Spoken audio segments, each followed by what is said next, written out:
Definitely just my lash. Oh, that was good. You know, especially for the long night.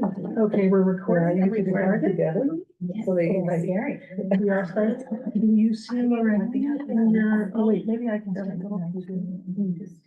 We have 5 here. Yeah. Or 6. Yeah. No, Lorraine's not here, so we have to wait it. Okay, so can the audience hear me right now? Can the audience hear me? Yes? No, maybe? All right, if anybody can hear me, oh, you can hear, okay, we are short quorum on the CBOC side. We are waiting either for somebody to join us via Zoom, and she is not here yet, or we are waiting for another member to show up, so we're gonna put a start time down, hopefully 6:38, if not 6:40. Thank you. And can you cut us?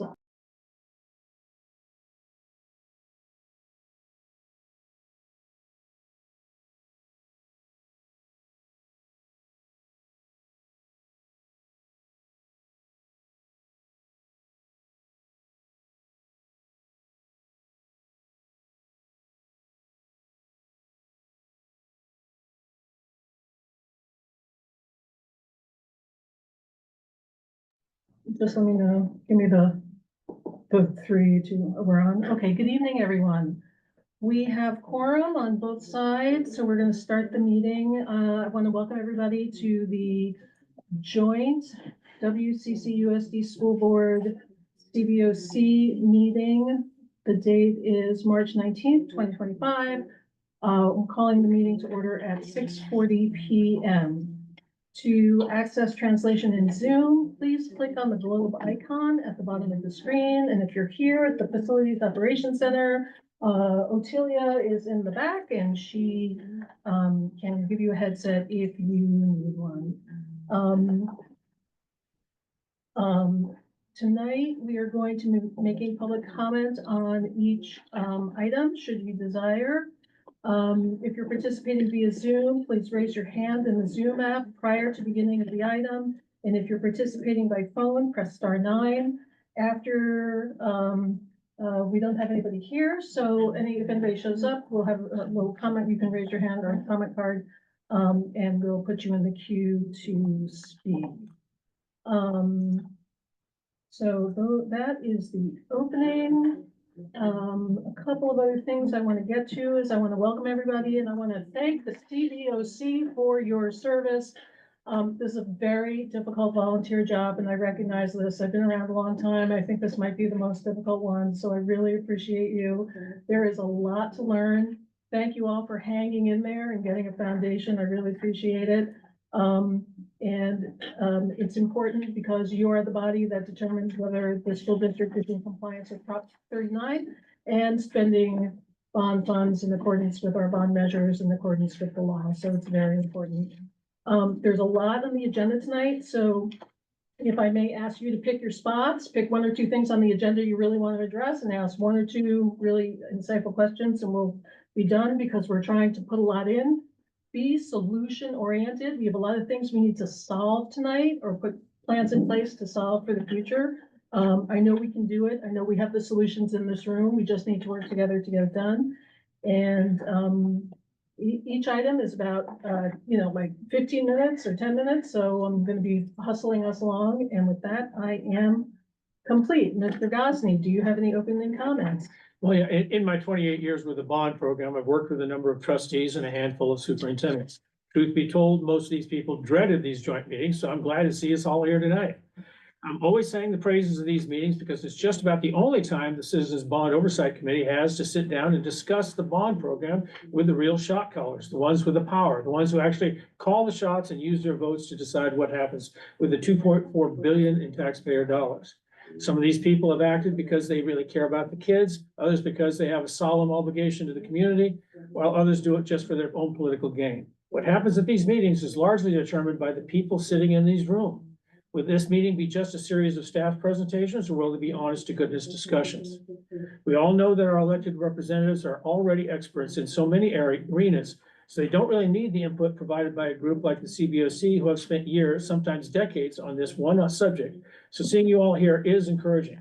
I look forward to learning more when I hear these conversations. And I've been advised by many of my friends and colleagues to play nice tonight, to take one for the team, and for the most part, to sit back and let things flow. So if I get out of line, one of you can throw a shoe in my direction, maybe to help keep me in line. Thanks. Don't take your shoes off yet. I have an extra chocolate in my cup. Thank you. We're moving to A3 roll call. Dr. Moses, will you take roll for the school board? Absolutely. Good evening, President Leslie Ressler, I'm present. Good evening. Trustee Cynthia Hernandez, Present. Trustee Guadalupe Iñana, Good evening, everyone present. Trustee Gonzalez Hoy is absent, and Trustee Smith Folds is absent. And that concludes the roll call. Mr. Gosney, would you like to take roll for the CBOC? Well, I am here. Brendan Havnar-Dotton. Here. Okay, Adriel G. Here. Jamal is absent. Andrea Linden, Here. thank you. Tashiana Johnson. Lynn Johnson is got a bronchial problem. Sent her regrets a little bit ago. Lorraine Humes could not get a ride, was expecting to participate via phone. We have no evidence of that at this time.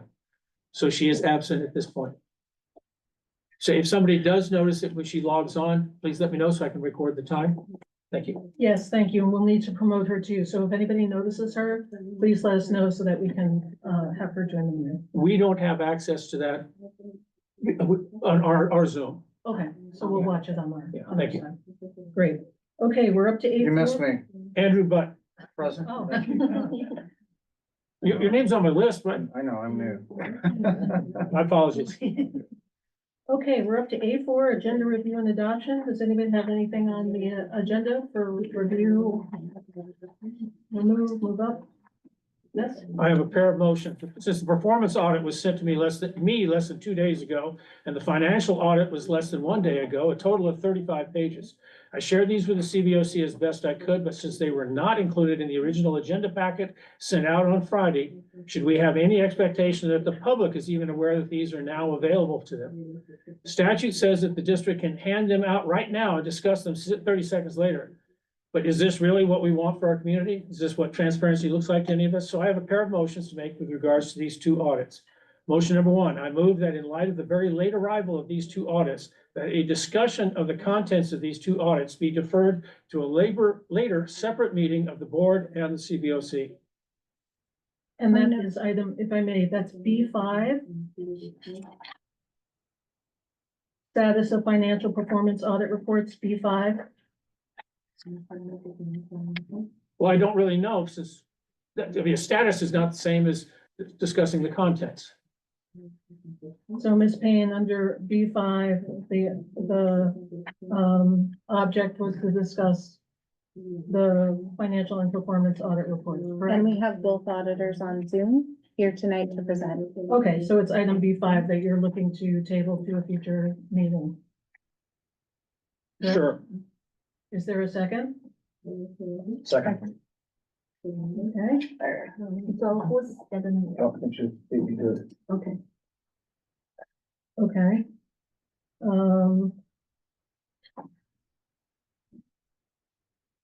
I am gonna put a motion on the floor that we, since these are in draft form, that we hear these reports tonight. They're, as I remind you, they're in draft form. They're not being accepted or adopted. And my opinion is that we're here and we should hear at least the draft.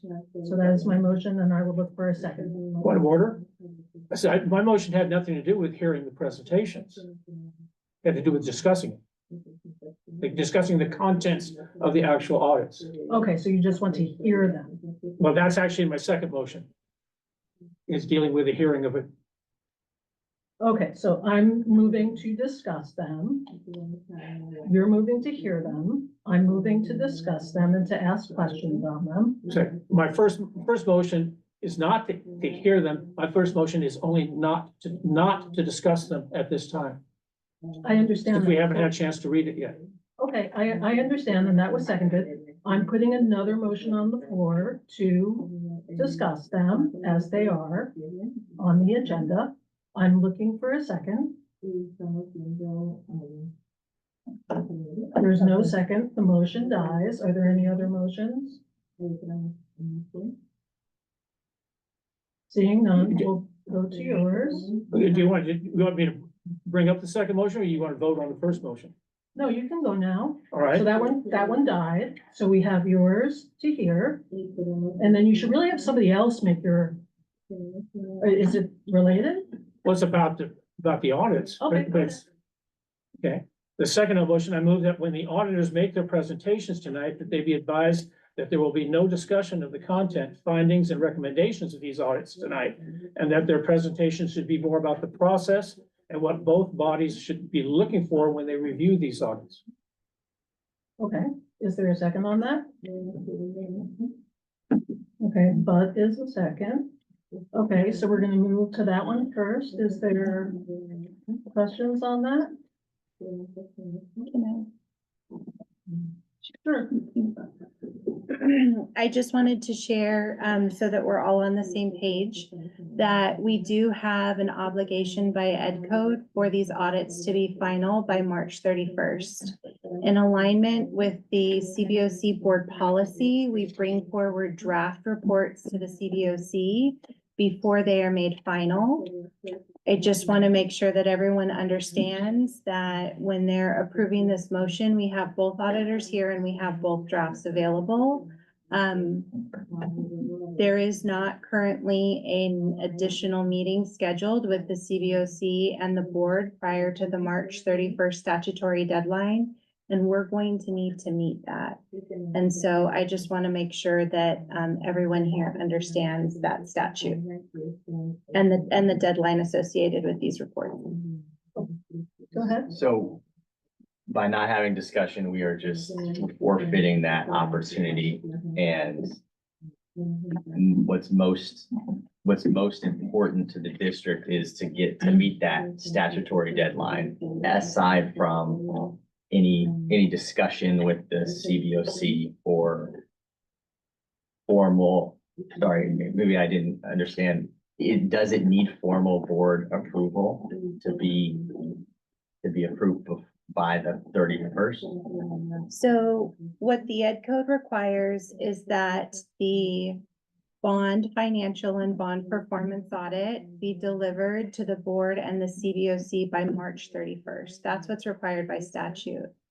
In partnership, the board policy with the CBOC goes beyond the statutory requirement and says, unlike the process at most districts where the report is just made final and provided as a final report, that we strive to provide the draft prior to that date so that the CBOC has the opportunity to ask questions, to hear from the auditors, and to make any suggestions before those reports are made final.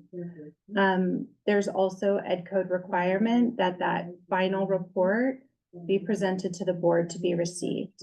And so, in alignment with that policy, we've provided those drafts as soon as they were available.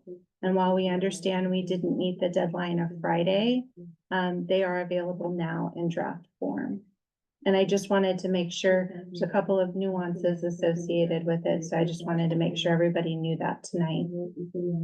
Chair. I think Don had his hand up next. How was this handled last year when this all came before the board sometime in April at least, if not May? You're asking me? Well, I'm asking whoever from the district can respond to that, because it was not handled in the timely fashion that it was supposed to last year. It was, I recall close to a month late. So I can't speak, and I don't know if you can speak. I certainly can't speak because I wasn't on agenda setting, but I have pushed hard that we meet our statutory deadlines. And so they have obliged to do that and that we are compliant with the law. Can't speak to last year. I'm sorry. I don't know if you can. Yeah. Can I just ask a question in regards to that? So The auditors are there as we're going through this draft. We'll be able to ask questions to them Yes, if there are any, yeah. That's, you had the question? Yeah, thank you, Chair. Just a follow-up question, I guess, to Dawn's, so that we understand, and I guess the board understands and the public understands, and I don't know who, if anyone can answer this, but what are the repercussions of not meeting that deadline? And the reason I ask is obviously we're in a tough position because I don't know, has anyone had a chance to I just got pour it. through them? I mean, there's been no time, so it's like, we haven't had any opportunity to do like our number one job that we're here for. And it seems just like generally a bad idea and irresponsible to pass it or accept it, having no opportunity for any one of us here to have looked at it at all. Just because we're up against a deadline that, you know, whoever didn't meet. And I guess it would be good for me to understand what the implications are of that, of not hitting that March 31st deadline. So I would share that, for most districts, there is no draft report that's provided. The independent third-party auditor follows the guidelines of the government accounting, government standards. They prepare the audit. They ask for a management letter. If there are findings, they ask for a management response, and then they produce a final report that goes to the board. That is what happens throughout the state. Here at West Contra Costa, we want to do more, and what we've heard before, when CBOC members have asked for changes to the audit report, the response has been, the report was made final, and, you know, in compliance with the statute. And so what we're trying to achieve here, and maybe I could speak a little bit to last year, we didn't have a draft report before the March 31st date. So the report that came forward was final. And so what we're presenting here tonight is the opportunity to have the draft reports presented by the auditors who prepared them. That can speak to the process, that can guide you through the report, and can answer any of your questions. It also creates the opportunity and a commitment that we've made time and time again, is should the CBOC have questions after tonight, we would ask that those questions be provided in writing, and we can write a response to those questions to be provided. What we've done is then when we go to the board with the final report for it to be received, we provide those questions along with those written responses. And so what I propose to all of you tonight is we have the draft audits and we have the auditors here to present those to you, to answer questions you have tonight. And then my recommendation would be that we set a date for which we would receive any additional written questions so that we can ultimately meet the requirements of statute and comply with our policy and create the opportunity for the CBOC to ask their questions and receive those written responses. And then depending on what those questions are, those responses are either written by the auditors or by staff. Are there any further questions? Because we have a public comment. I just have a comment. I think that's a great Okay, so hold on to proposal. comments. Okay. We're gonna go to public comment first.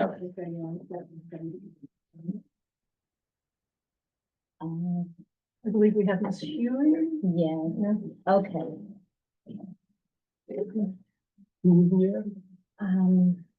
Please unmute yourself. Good evening and thank you, committee members. I really appreciate the time and effort that you are taking for this very important endeavor. I just wanted to mention, like, it's really, really difficult to hear what's going on in this particular meeting because we can, as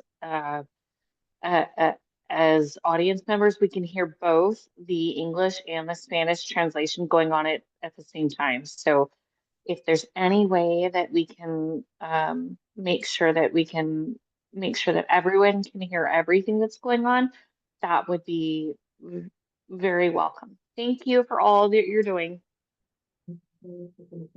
Thank you for that. We'll get that corrected right now. Do we have a name on that person? Who was that? Yeah. Allison Huey. Thank you.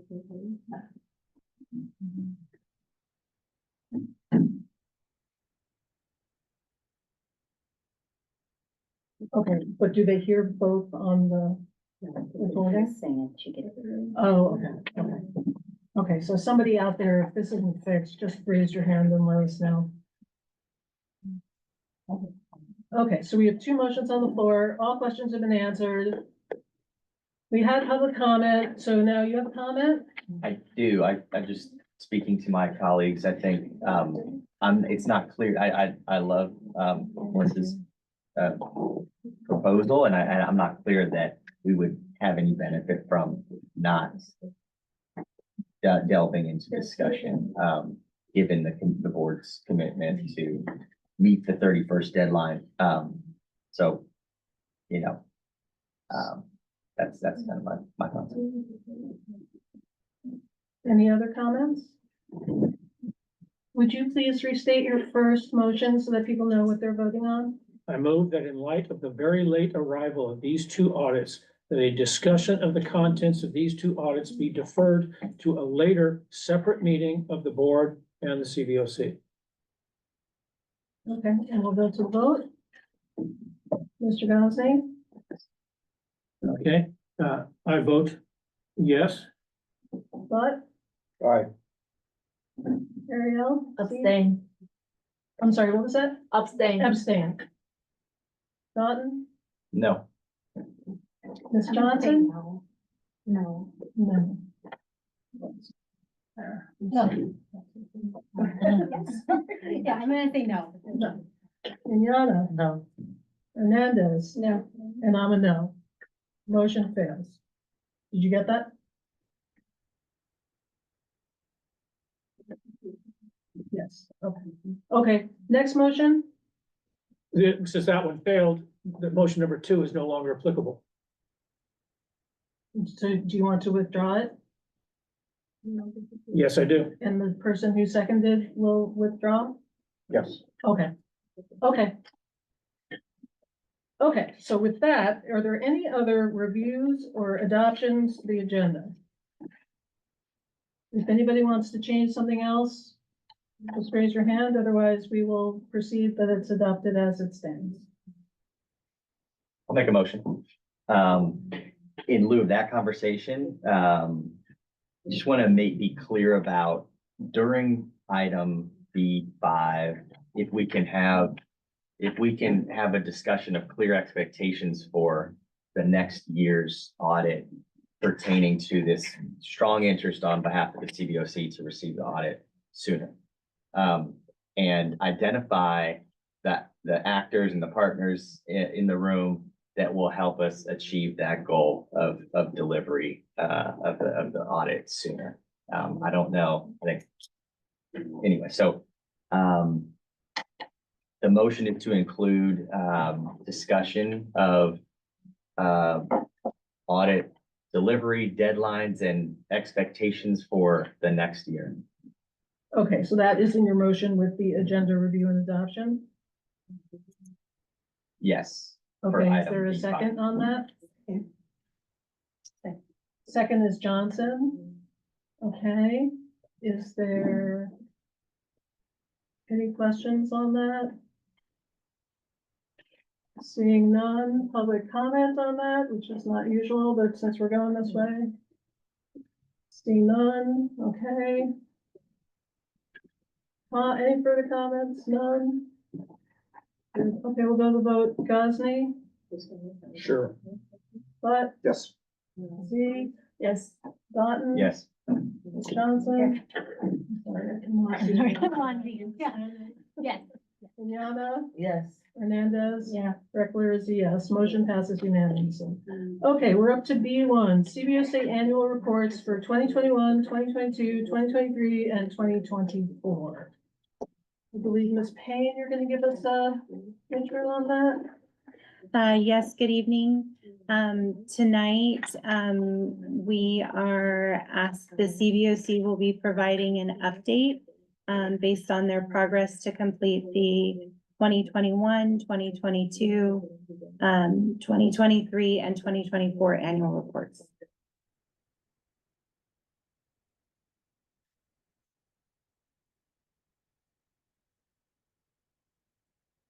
Nothing? Well, no, I mean, you didn't know what you wanted. Since, Sure, the agenda says that this was a staff report. Sure, so I'm happy to take it. I'd just like an update on where the CBOC is with the completion of their reports. I had requested that the past annual report chair, Lorraine Humes, and the current one, Brendan, that they provide a report, an update, because they can give you more information than I can. Yeah, I'm happy to step in for, Lorraine's. We still don't have her on the call, right? So we are tracking two reports.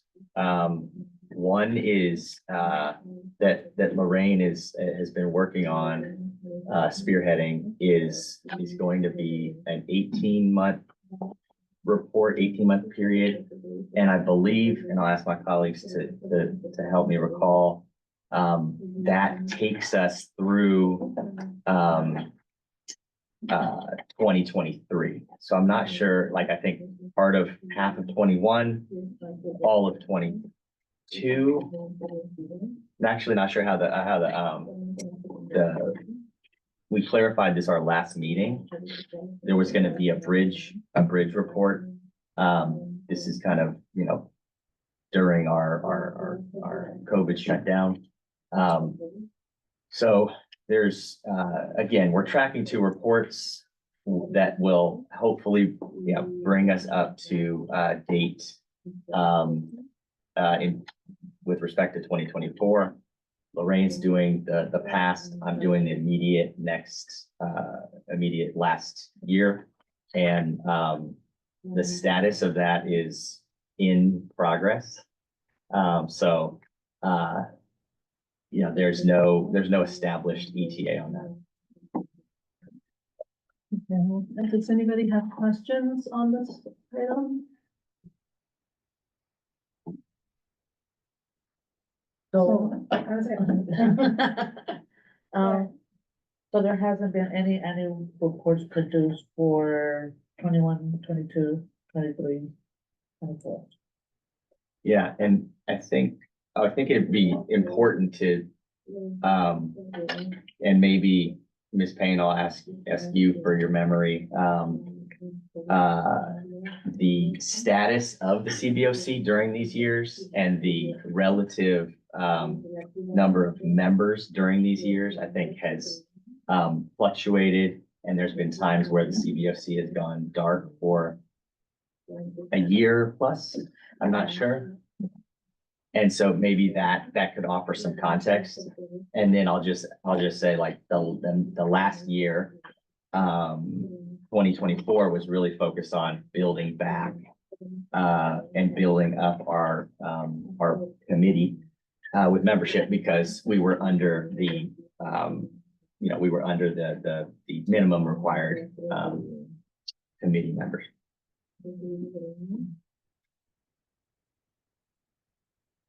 What I would share, there was a time when there was a proposal for the CBOC to disband.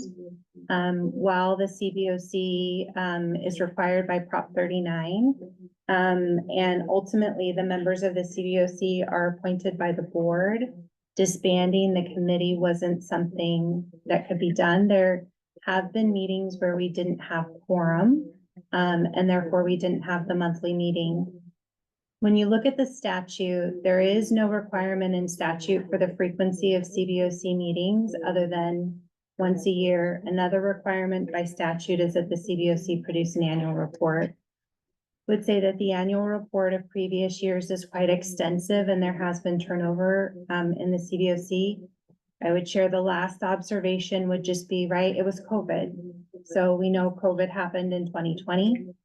We transitioned to remote meetings. I mean, there were just so many things that affected all of us in many different ways during this time.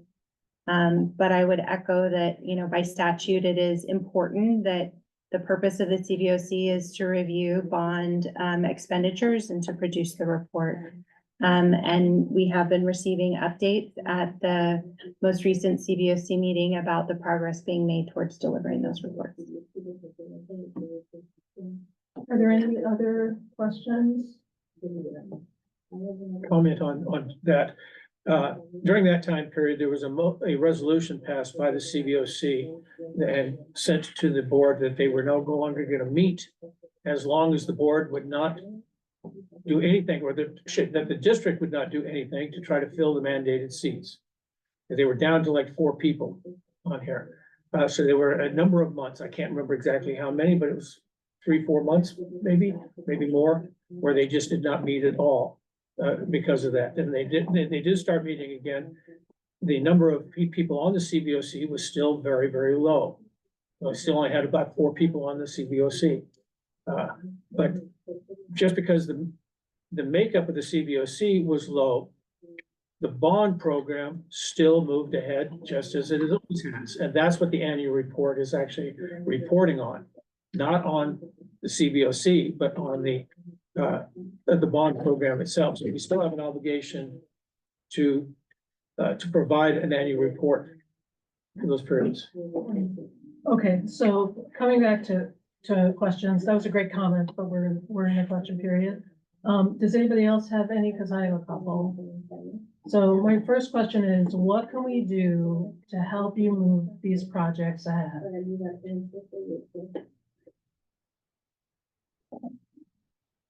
I think Clarification, when you say these projects. Yeah, I mean, the reports. We need personnel on the CBOC to volunteer to assist on it. I was gonna say shadowing Lorraine, because she's the one that kind of handles it, exclusively, and actually sent her a message and asked her if I could shadow her, because someone's gonna have to take over eventually, So I think that everybody's just so new. I honestly don't know how to do that big of a report. I'm still learning these numbers, so I'm just learning, honestly, learning how to do it and what's expected. So I'm hearing training Yeah. and people.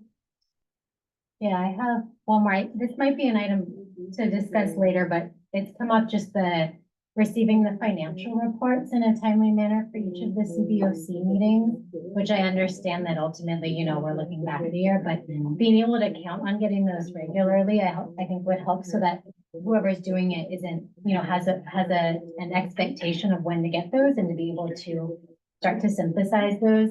I think oftentimes with our financial reports, we don't get them, so they're not included in the agenda, and so we have no expectation of timeline for some of the material. Trustee Reckler, I will say, personally, I'm leading the effort on the 2024 report. For me, just my personal capacity has increased since last year, having not, serving now as vice chair, not doing the agendas and that, I'll have more capacity to dedicate to the annual report, so. Is it a question? I'm sorry, no. You asked a question, I thought you wanted responses. Oh, yeah, okay, yeah. Okay. Yeah. There are 2 schools of thought on drafting annual reports. Wait till the year is over with and then go back and gather data for the past 12 months and try to put something together, or do it month by month. There's certain things you're going to be included in there, so you're gathering the information as it's happening. Whether you have site visits, you have photographs and descriptions of the site visits as you're happening. If you talk about the financial reports, you're gathering information about that. And that way it's not all just thrown in your lap all at once. And it becomes an overwhelming task that none of us want to embrace. But as chair, I pass this along to the volunteers. It does hurt us that we don't have people that have been here long enough to know what's going on yet. Okay, do we have Lorraine? Okay. Yes. So if we have Lorraine, if we could promote her and unmute her. I have a couple of things for her. So first, she's attending under a just cause. So she has to state her reason. which is, I don't want to put words in their mouth, no transportation. You out there, Lorraine? Can you hear us?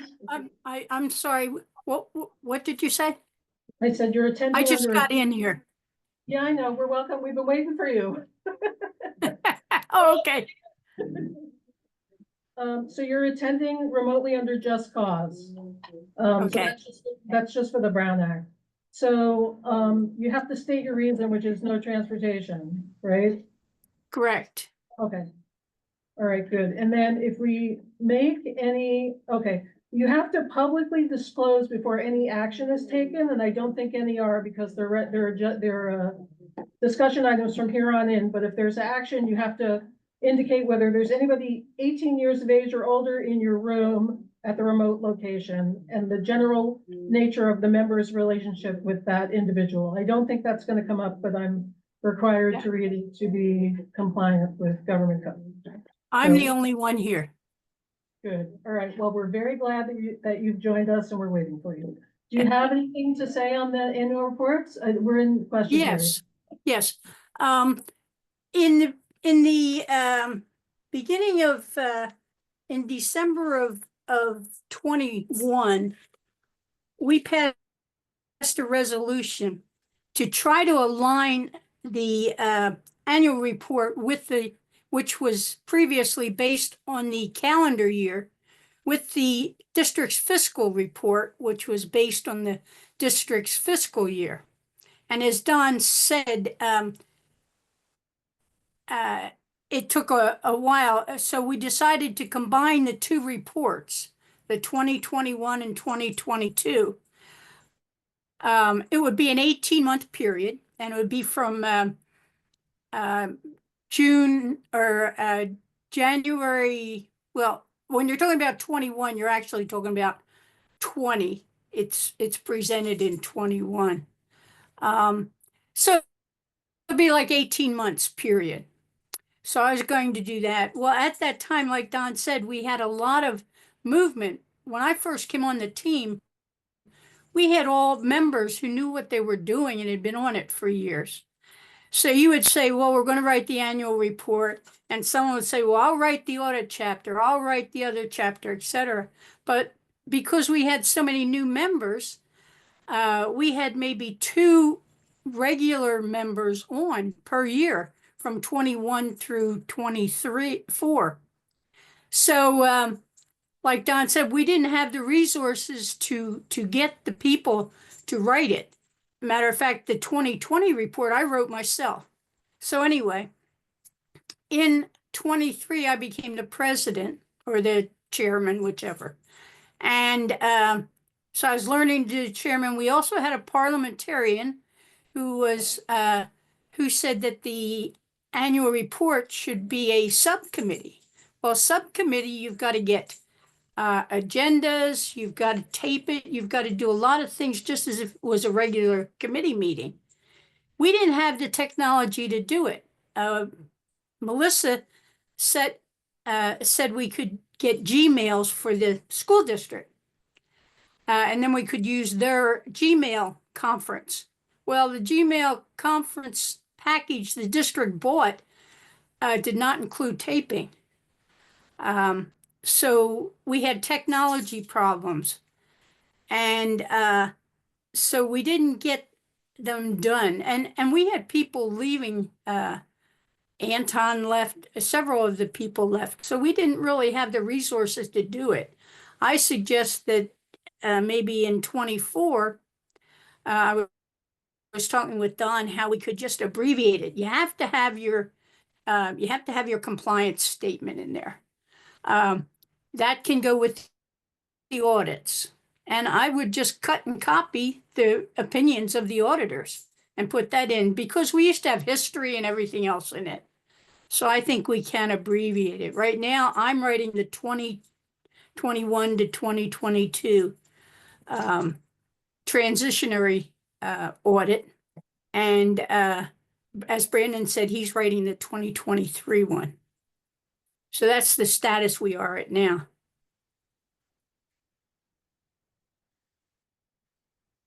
Any questions?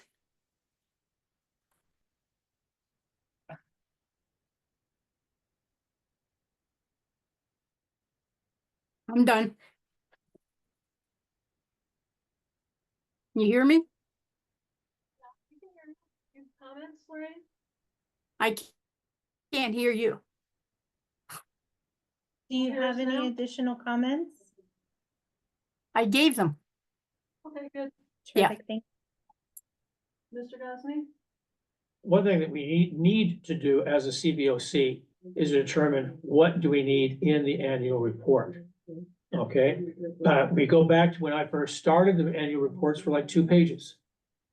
You fast forward 20 years, they were 125 to 150 pages. Which is necessary, or is it something in between? What we will be doing is trying to figure out exactly what will be the individual components that we feel are necessary to go into the annual report. Once you've done that, then you can just fill in the blanks on the individual components, whether it's the history, whether it's the audits, whether it's the site visits, or anything else on there. But this is something that we will be working on, as I've only been chair for this 2.5 month period now. So I haven't been able to get as much done as I would have liked, but we're still working on that. But yeah, we're gonna be trying to get the annual reports done as quickly as we can. We shouldn't even be behind, because we should be working on the current one full time, not having to do with 2 or 3 or 4 years before that. Anybody else have any comments? So I have some suggestions that I hope you'll take to heart. The first one is that I'd like to see you prioritize these at your meetings. And that means a significant chunk of time at your meetings is dedicated to the annual report. Like it's the first thing on your agenda and you're spending half an hour on it. And there are some resources. There's the California Association of Bond Oversight Committees, and on their website, they have how to write an annual report. I'm sure it's gonna be like super detailed, but they're gonna have an outline of what you need to include, and there's a video of Anton talking about, what you can include. You can go out to schools that have good bond programs, San Diego, LAUSD, and just see what's in their reports. You can invite Carol Costello from the California Bond Oversight Committees to come and speak to you about what should be in an annual report. And you all can encourage all of you to participate more or take a piece. I mean, how do you eat the elephant, or how do you eat something bigger than your head? One bite at a time. And you could do it together and work on it together and at least put a structure in. And then if you're missing the financials, I know that a great way to kind of move that along, if it isn't happening, is we've got all of this done and we have these lovely white pages where we're ready for your financials. District, where are you and how can you help us? So I think there are some ways to start, moving it ahead. And then, then if you've got it, then there could be a discussion about what you need. So I just hope that you'll really look at that, because it is far behind and I know you guys can do it. And sometimes you need to learn on the fly, and that's okay. You're volunteers. It's not perfection, but it's, something. I have to comment, please, if you don't mind, on one thing you said about prioritizing this at the beginning of the meeting. As it stands right now, just the past 2 meetings, we have probably deferred 18 to 20 items because we did not have time. And just the limited amount of time, just like at your board meetings, the limited amount of time that we have to accomplish all of our goals, we just can't get everything done. As at the last meeting, we only had 20 minutes left and we had 14 items left on the agenda. We had to defer a lot of stuff, and we couldn't even touch on the financial reports, which is a key part of what we are supposed to be doing. Unlike the board where they can say, well, let's make a motion and continue this until midnight. Our people want to go home. We do too. Yeah. But you have more of an obligation. It's not like I could force them to stick around. It is a problem. Time is a problem for us. I mean, I'm not saying that what you're saying is not a good suggestion. It's just that we just can't get everything done in the limited amount of time that we've got. And our primary focus, I know the annual reports are important, but I put at the very top of our list the reports of the jobs and the financial reports, because that is the primary function for the CBOC even existing. is to be able to go over those kinds of things on a timely basis. And then we deal with everything else. That's the cake. Everything else is the icing on the cake. But as we're gonna be trying to do what we can, as far as the annual reports. But being able to devote large chunks of time on it, it's not really, I just don't see it being, it's gonna happen like that. It's because we just don't have the time. I have a comment and maybe even a suggestion, something that could help us, something that I use pretty often are like Google Files when I'm working with multiple people. And when they put something in the file, all of us can see it. So eating the elephant a chunk at a time and having that to where, okay, Dawn did this today, Brendan did this today in this file, you know? And then like Lorraine said, just copying and pasting, we could have those memorandums just in the files ready to go. So that everything will be in one place and we can all just kind of eat at a little bit at a time. And it'll automatically update, you know, we could have an accounting page, you know, and just do a little bit of it at a time, but we would all need access to that Google file. So that we all can just chip in on it when we can, not even just here at home, you know? Yeah, and there may be a bigger discussion there with the Brown Act, but Yeah. we're gonna put that Okay. on the side.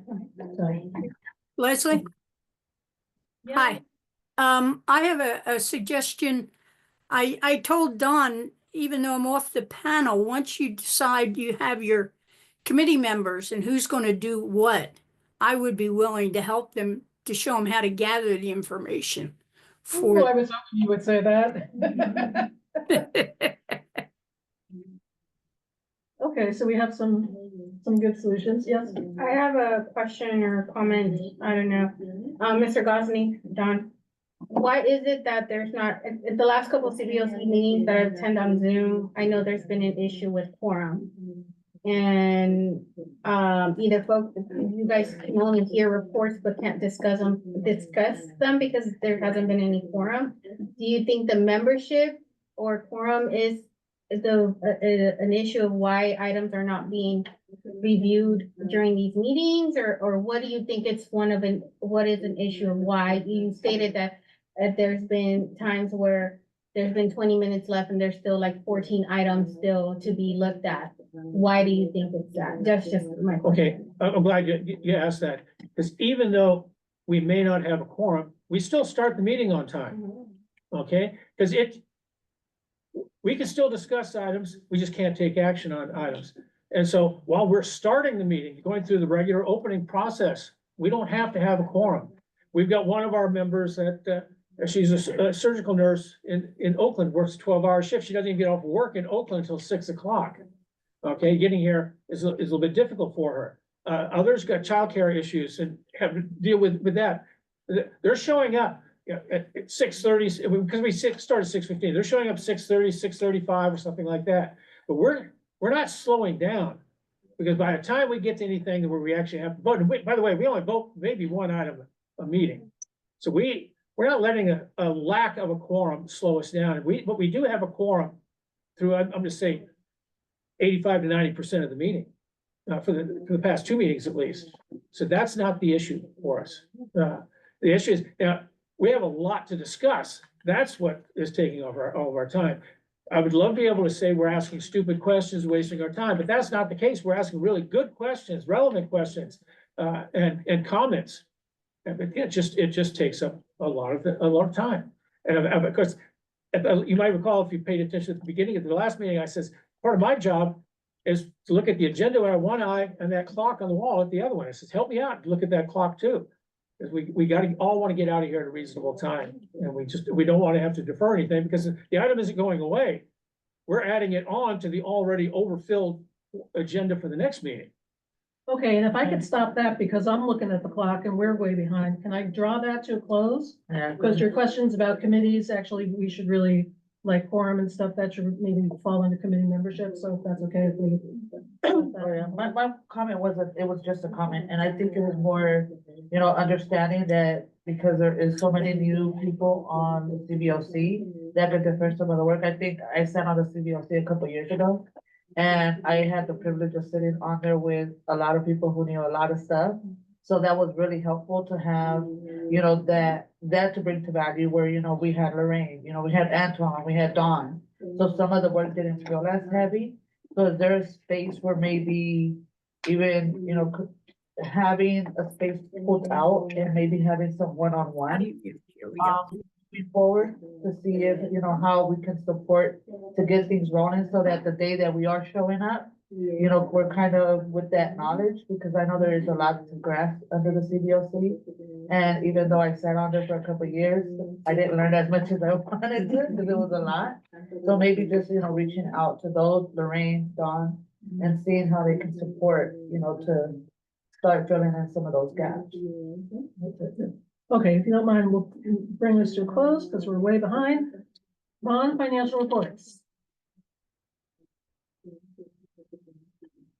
I'm looking at your screen and not mine. Okay, district staff will update the board and the CBOC on the status of monthly financial reports, and we'll discuss a strategy and timeline to produce and potentially streamline reports. Ms. Payne. Yes, good evening. Tonight in the packet, we have for you the financial reports for the end of February 2025. Part of this topic is about providing the full suite of reports. And so there's a couple of additions in this report that are available for you tonight. Report 13 is here. But one of the things that we haven't brought to committee in quite some time, but we're committed to continuing to bring, is the variance report. So that is the report that is reflected here, report 13, which what it does is, since our financial reports are reporting for the entire program, it's multi-year, it dates back quite some time, be some very large numbers. This variance report is all about identifying what changed from the last time we met last month to the following month. When we met just a week ago at our monthly CBOC meeting, we did not have the financial reports ready because we shared that there was a reconciliation issue that needed to be resolved first, because part of our commitment is bringing the accurate financial reports. That's what's great about the variance report. And so it's going to show you anything that's changed. And so what the variance report identifies here is it essentially identifies the amount that was expended in the month of February, which we would call our burn rate. So it's showing you the difference between the January numbers and the February numbers. The other thing that's identified here, because there has been a change, is the variance is identified here. The variance report will identify for you what has been expended. It'll identify for you any type of board actions that were made to increase or decrease a budget.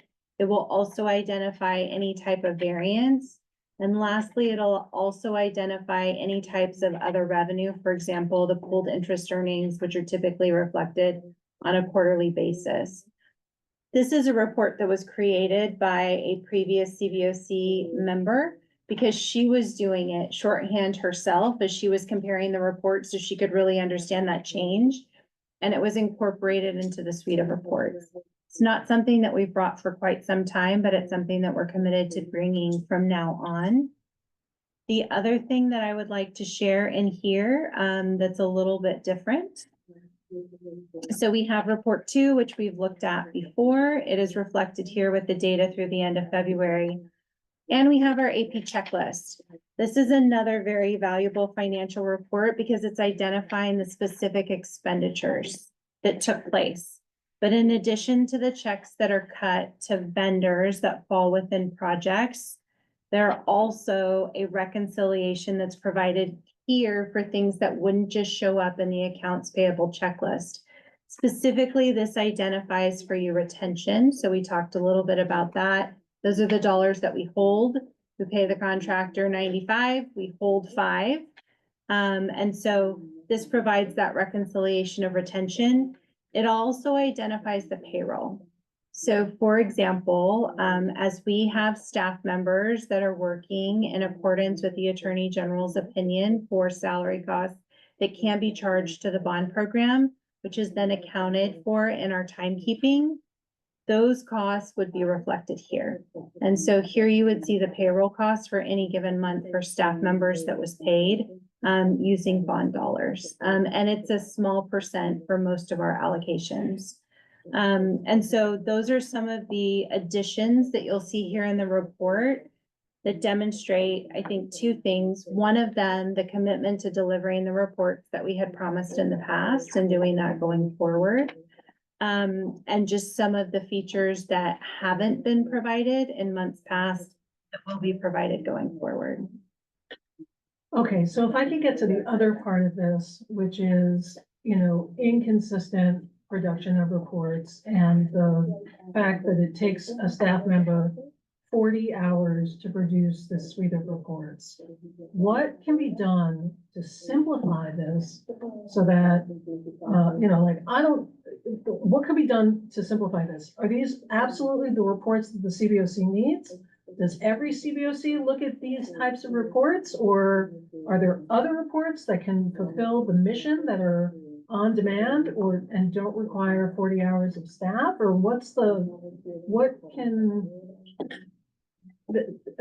there's gotta be a solve. Spending 40 hours to produce reports, it just takes my breath away. I don't. So the work that we're doing to try to really meet that objective is we do have the online reporting portal. And there's, for example, a report in the online reporting portal, which was really modeled after report 2. It provides the same information, but it provides it in accountability. Our true objective was to really take the data that's reflected in the suite of reports that was approved by the CBOC of years past and move those reports that contain the same information into the accountability reporting portal. That does two things.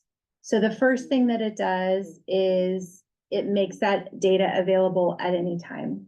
So it's available 24/7 and it's providing live transactional data, meaning that if you wanted to see something that had taken place just earlier that day, that's going to be reflected in the report. The more manual reports that I presented tonight that are prepared by a staff member, those are really a snapshot in time. So those are going to reflect for you a month end. And in partnership and supporting the request for information from the CBOC, we've also run these reports based on like a fiscal year, right? So here's the reflection of the financial report for the fiscal year. I think really the work that we need to continue to do is we have taken report 2 and we have created essentially a similar report in the online reporting portal that's presenting the same information. We have not done that yet for report 13. And so I think that's some of the work that remains. Okay, and is there a timeline for that? So we have the ability to partner with accountability for them to do custom reports out of the system. And it's something that we've worked on. We do not have a time frame for delivery for that tonight. What we have done as staff is we've brought in an additional temporary resource to try to help us shore up our ability to deliver the full report as have been identified in our program management plan and as presented tonight. Any other questions on that? Is there public comment on this item? Yes, Ms. Humes has her hand raised. Well, Who is that?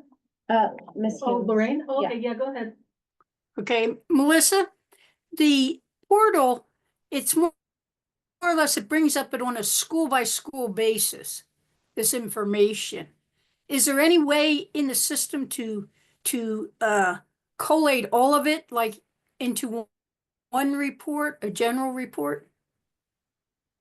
Or do you have to go school by school by school? So on the online reporting portal, there are actually 3 different reports that are available. The first one is a site-specific report. That report was built out of input that we received at the CBOC meeting. And so if somebody just wanted to look at the data for a particular active project, say, for example, the Hercules project, they could just pull up the Hercules project. We also embedded in that report graphics that are also representing the financial data, because we heard that a lot of the reports were heavy in data, but didn't necessarily have the visual to support the story. There's a second report that's available that represents the entire program. And that's the report that's available in the online reporting portal that's akin to report 2. And one of the things that we heard for that report, because it's reporting on the entire program, it can also be overwhelming. And so on that portal at the top, there's a drop-down box. So if you just wanted to see a report on the projects from the 2016 Facilities Master Plan, you could pick that segment. You just wanted to see a report on the Measure R 2020 projects, you could pull just that segment. And then I think in further collaboration and partnership with the CBOC, there are other subsets of the data that would help support the charge of the CBOC and the review of the data.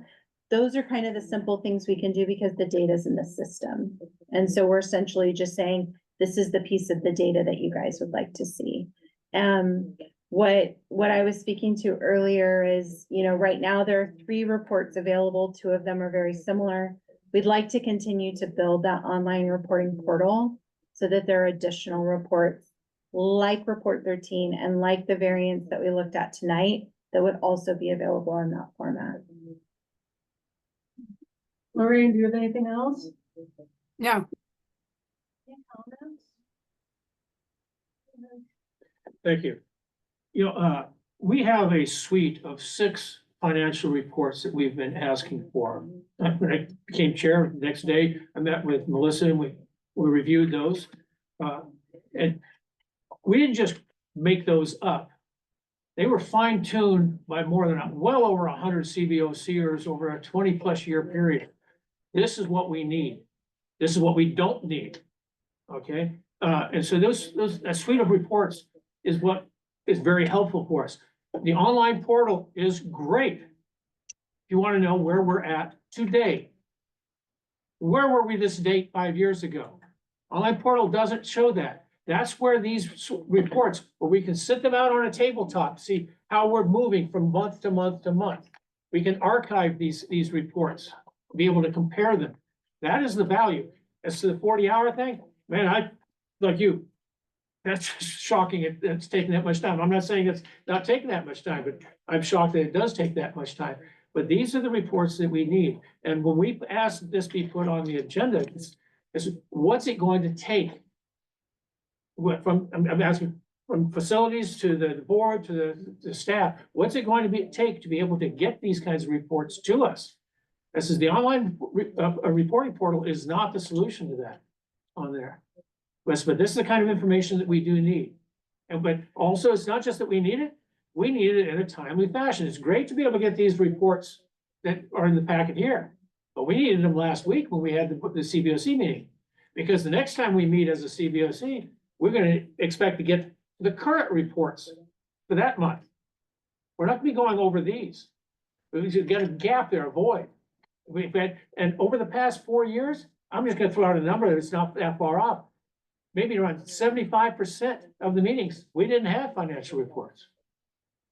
Or certainly didn't have all of them, not even close. That's a problem, because this is the primary function of the CBOC, is to review the finances of the bond program. We can't review it if we're not seeing numbers. And seeing them 3, 4, 5 months later, that doesn't cut it, because it's too late to do anything. We can't go advise the board about something that happened about 4 or 5 months ago. You're not going to be listening to us. I wouldn't listen to us. So what's it going to take to be able to, collectively, for us all to be able to get these reports in a timely fashion? That is what we put on the agenda for discussion. Any other comments?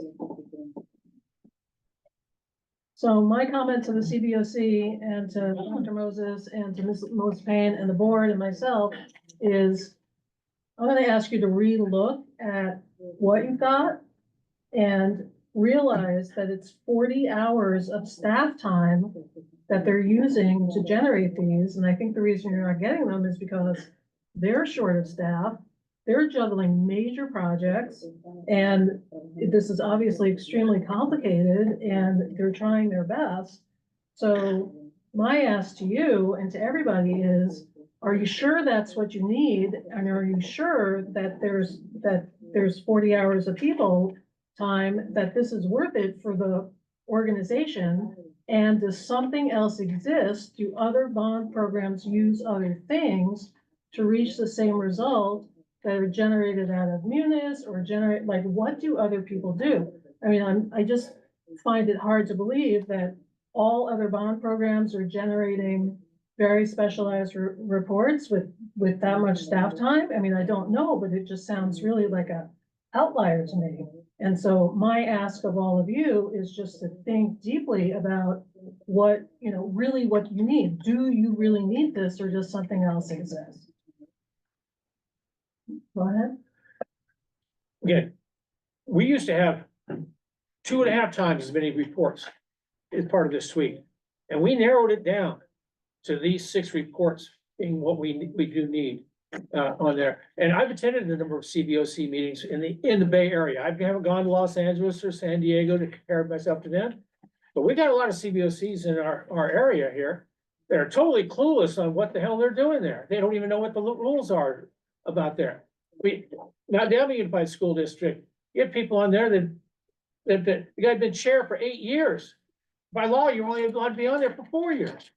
They didn't have no idea about this kind of stuff. So comparing us against other CBOCs, I don't think that's a good idea. We learn from them, yes.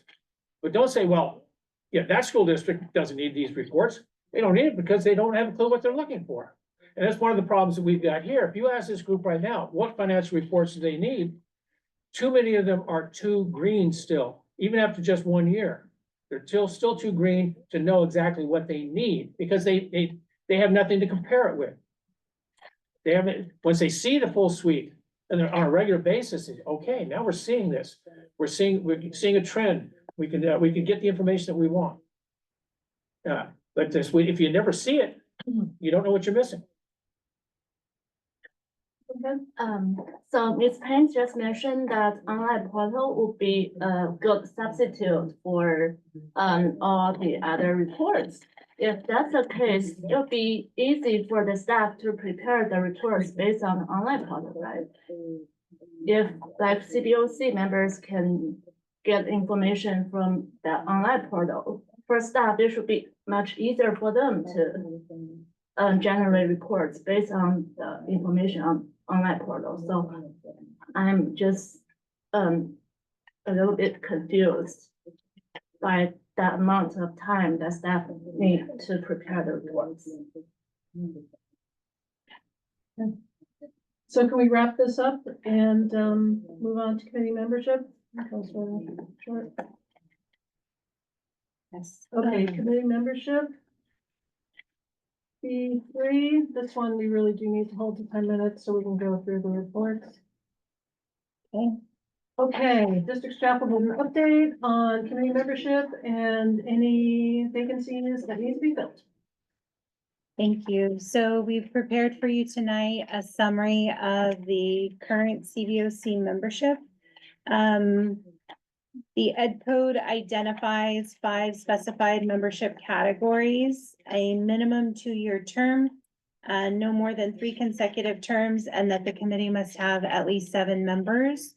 Our district board policy expands the committee membership to 11 positions. The document that's reflected here identifies the first 5 specified positions. It identifies the members. And it also identifies the board's approval and the term ending date. Lastly, it identifies which term. So if they're on their first, second, or third term. As currently presented here, we know that we have a dear member in a later agenda item that we will be appreciating, which will create an opening in that space. But we also have 2 positions that are currently vacant. And so the next slide identifies a number of the recruitment and outreach strategies that have been used. I'd really like to appreciate and acknowledge past chair. This was a really big focus. This is something that we talked about last year at our joint meetings. There was a lot of energy and effort put into it. And I think we see that tonight when we look at this membership listing, that we have significant more members today And that was really a struggle kind of coming out of COVID and coming out of remote meetings and coming back into person. It's something that we've seen across the committees. And so I've provided that here. We do have an ongoing banner on our district website. We advertise this on all of our community newsletters for our projects because we've often found that committee members that have a project happening at their site or in their community, this is a great way that they can get that constant and ongoing up-to-date information. And lastly, just some sample correspondence here, because we've also found over the years, just in talking with people, that when someone personally reaches out to you and says, hey, there's this committee, I think you'd be great, that's really provided some excellent applicants willing to take on this big commitment. And that really concludes our report tonight. Questions? I'm sorry, I was just reading this and I see that it says, just for a sample outreach correspondence, the district YouTube account. Our last CBOC meeting, I brought to their attention that, our CBOC meetings aren't being updated regularly. It's just, it'll update one and then another one won't get posted for a few months. And you know, YouTube is huge right now. People go there for all of their news and their shows and meetings, you know, so it would really help if we could have them on YouTube, because then we can share them to various pages and, you know, visual people. And I need to even say people don't read as much anymore. They watch, you know, so YouTube is important to the CBOC in this era. And maybe a link to the application, just like, you know, on YouTube, because it says here, membership application, maybe there's a savvy way we can apply here, you know. Oh, so, well, I think she had it. You can go with that. I gotta agree with Tatiana about making sure that our recordings are posted on YouTube. But they need to add a little bit more to that.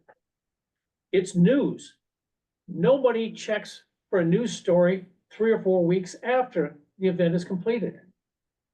This is one of the problems you've got with your board meetings. I tried to get the videos from the swearing in on December 18th. It took 27 days to post the video. Okay. I was dedicated because I was looking for things on there, but most people aren't going to be looking for things 2 or 3, 4 weeks after the fact. We need to do it.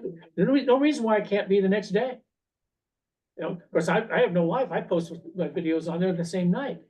But then also reaching out to a lot of other groups above and beyond. I sound like a broken record. Above and beyond just the school community. There are 268,000 people in West Contra Costa County. It's not just the 50,000 or so that are the parents of the people sending their kids to schools in our district. Reach out to them. The city councils, public comment. I mean, most of the city councils be at least twice a month, if not 3 times a month. Go there and public comment, just make an announcement about it. You know, make a partnership with the cities and Supervisor John Joya for the 8 unincorporated areas that he supervises. But put something on their websites about this. There's a lot of different ways that we can get the word out. We're just not doing it. Oh, I was just gonna say, like, just echoing what Dawn said, maybe we can post it in the city manager's weekly report. And I know that there's multiple events coming up, and I don't know if, you know, members from the CBOC are willing to table at these events that happen over the weekend. I know that my program, we're having a career fair coming up, and just having the information out there, just so we can provide it to, you know, folks outside of the school district realm and into the more public, because there are multiple events that are coming up, and just, you know, handing out a flyer and say, hey, this is what is going on, like, not just for this committee, but for the multiple committees that the district has. I think it's just a good idea. Any public comment on this item? Could I have one more Ms. thing? Humes has her hand raised. Who's that? Lorraine. Oh, Lorraine, all right, let's hear from Lorraine. Yeah, another thing is let's look at the chart you have up there about the terms. You know that term is 2 years. So every 3 years, you're going to transfer the committee unless people stay on. Now, for instance, I'm leaving, but in April 4th, Ariel's leaving. Has she signed up again? So you have to look at the calendar to see what's coming up and prepare ahead of time. Now, like Brandon and Gia, they were reappointed. So you've got to watch how you're doing this. And then Dawn is in 25 too, 2025, but not till October. So it gives you an idea of how immediate it is for you to get out there and try to get members. That's all.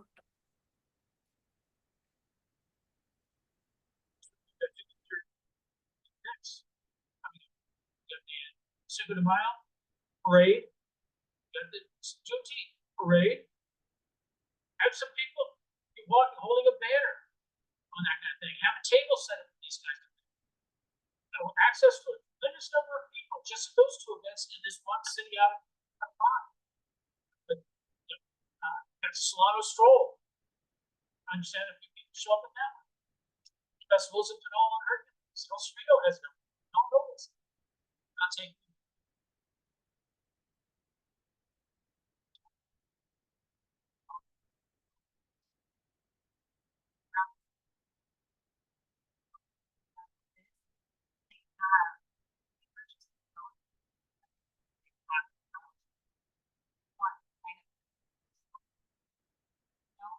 I think that all of us you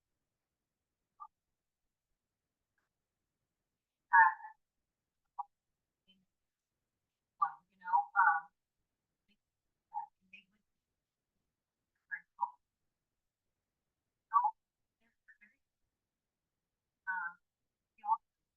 they would you know, right there and everybody, you know, and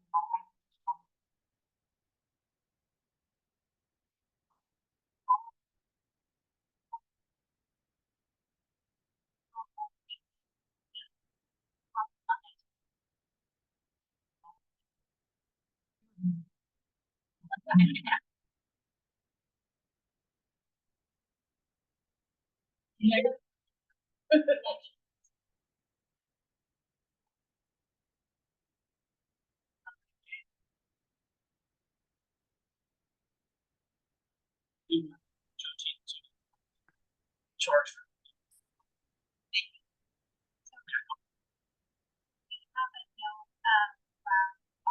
interpretation team to just try to speak. I just wanted to raise that. Can you guys hear me okay now? No, you can't hear now?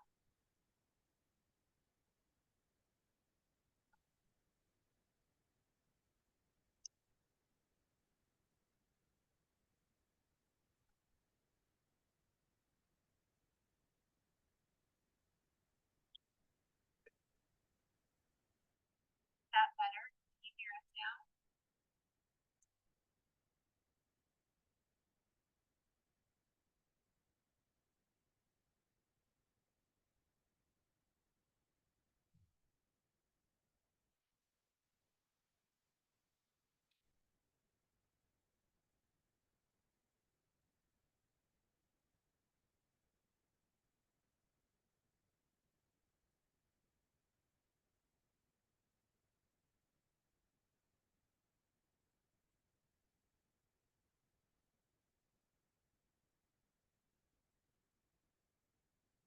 So we have a message here that all of a sudden it went out. So are you able to hear me now?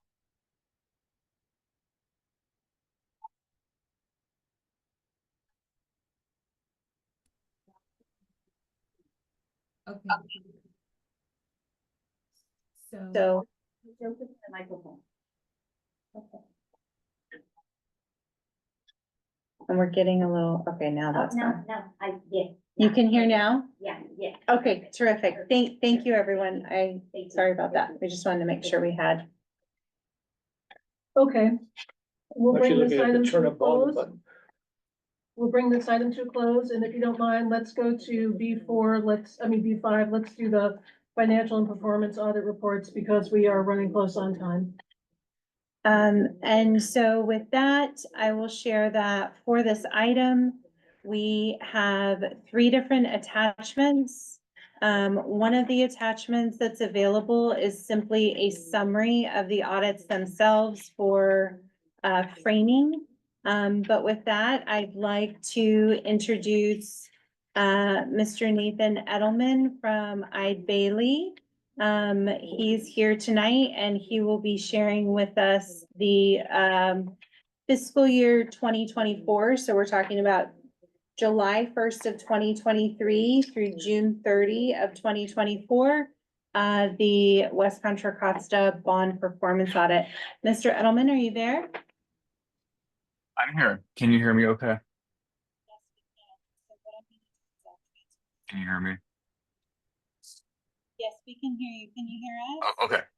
I hear you. Can one more question? Is it okay if I share my slides? Yes, you should be able to. Are you able to share? Okay. I think it's up. Can you see my slides okay? Yes. Oh, I hope it's a yes. Okay. All right. Well, yeah, good afternoon, everyone. My name is Nathan Edelman with Eide Bailey. I am the external independent auditor for the performance audit. You have the full reports and you need some time to digest them. My goal for the next few minutes, I'll try to keep this as brief as I can, is just provide you an executive overview of the scope and really the results of the audit, as in what is it that we actually did and the results of doing that. And first, just make sure this is clear to everyone. The folks at the district, and I think the CBOC has its role to play as well, but they are, the district is responsible for, in this case, for the performance audit, for ensuring that the bond funds are used appropriately, for ensuring that internal controls are, effective, that they're working. Our job as auditors is to ask questions. We look at documents, we design the audit, but then at the end of the day, we report back. We report back to the board. We report back to the CBOC the results of the audit. And so for I guess, objectives, kind of 2 broad objectives, and really it's the same thing. But when we talk about what is the objectives of the performance audit, it's really make sure that the expenditures paid for by each one of those 3 bond funds, make sure that those are allowable, which means that they're capital expenditures, they're consistent with the restrictions that are within each of the ballots, as well as Proposition 39. And what I have here, what's on the slide, this comes out of there's a state audit guide called Appendix A. I did see there was a question that came over email, I think a little bit before this, and so I'll try to answer that too, directly related to what is that? Where do I find that? But this is what it says, which is make sure that those expenditures are allowable, make sure that they are capital expenditures that's allowable per Proposition 39. So the scope of what it is that we looked at. So we're talking about fiscal year 2024. You have one of these audits every year on an annual basis. So what I'm talking about was the expenditures charged to measures D, E, or R. Really, it's July 1, 2023 through June 30, 2024. And it's look at those expenditures, make sure that those are consistent with the allowable purposes. And then, through that, if there's internal control deficiencies, if there's non-compliance, if there's exceptions to those audit procedures, those are required to be reported as part of the audit results. So methodology, and the actual report has more details. These are, I believe it was cut, copy, paste from the state's guide, from what the state of California says. Hey, when you do these performance audits for these school districts, here's what you need to be doing. And it's really these three things, which is one, it's pick a sample of expenditure. So you can think of, we get the accounting records of every dollar, excuse me, every dollar that is charged to either of those bond programs, D, E, or R. And then it's got source documents via, purchase orders, contracts, invoices, but get source documents to one, make sure that that the accounting records are accurate. But then it's us making an assessment, an independent assessment, if that's allowable for the bond measures, allowable per Proposition 39. And then and then kind of the middle one, verify that funds were expended for construction, renovation, furnishing equipment. It's the broadest scope, or broadest what would be allowable. And then the last one is about salaries. So the state says, hey, you school districts, no salaries are allowed to be charged to the bond program, except for if people who are working for the bond program, if they have a direct nexus to the bond program, then yes, those are allowable. And so we, as part of the audit, we look at the people, we look at the hours, we look at the salaries that are charged to the bond program, and it's kind of a similar assessment as with vendor items, or it's just what are they doing? Do they have a direct nexus to the bond program? And if the answer is no, you have audit findings. And if the answer is yes, then that's what you expect. That's what you want. This is a very high level, really just for illustrative purposes, gives you a sense of the total transactions for each of the bonds for the fiscal year versus the total amount that we looked at, the amount of actual, dollars that we looked at in the audit.